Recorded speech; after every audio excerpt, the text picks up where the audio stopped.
Biggest Loser trainers is Kara Castronova, and she is joining us right now. Kara, welcome to TMZ Live. Hey, nice to be on TMZ Live. Hey, what's your opinion about what you saw?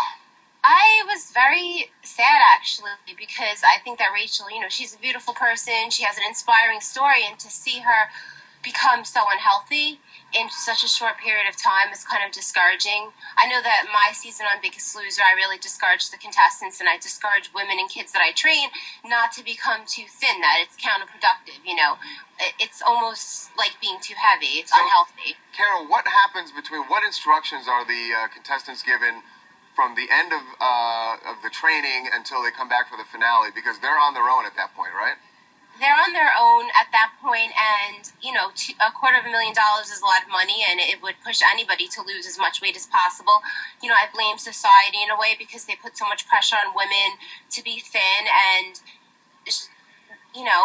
the pressure's on to win the show, and sometimes it's sad because she doesn't look like she's healthy, and I don't think that it's necessarily the best image to portray to America. Hey, Kara, so let me ask you something. If we didn't know what she looked like before, and you look at her now, and just look at her on her own right now, and when she walked, her arms are thin, but there are a lot of women that thin. Is it because of the dramatic weight loss, or is that just objectively too thin?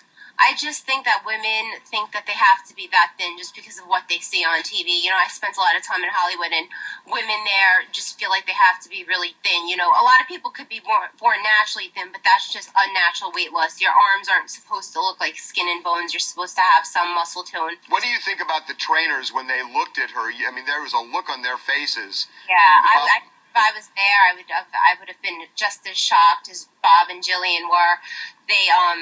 They're professional trainers, and when a contestant's thinner than you are, and you're a trainer, and you spend all your time working out, and the contestant actually is, a significant amount of weight less. Like, she was just so thin. I was just in shock when I watched the finale. Kara, did you hear her trainer, the winner's trainer was Dolvet, and he said that we should not judge her yet, that her journey to healthiness, to a healthy lifestyle, is still continuing. Doesn't that sound like he's saying, he's admitting that she looks too thin, unhealthy at this point, right? I think he's admitting she looks too thin. I believe in redemption. If she gains 20, 30 pounds, then I think she'll look healthy. 125, 135 pounds is a good weight for her. She's definitely not a natural 105-pounder. Hey, Kara, we're out of time, but I got to ask you one other question. There was that period of time, about a couple of months, in between finishing the show and then doing this reveal. What do you think she did to lose that additional weight? Honestly, and this is no disrespect to Rachel whatsoever, but I think there's no way she could have been that weight without crash dieting. Living off, probably egg whites, a lot of protein, chicken, it's torture. I used to be a boxer, and I know the pressure, and it's not healthy, Okay. Thanks, hey, Kara, thanks so much for joining us. Appreciate it. Thank you. Thanks again. Wow. It really is. The more you listen to it, it's like something's wrong about this. Yeah.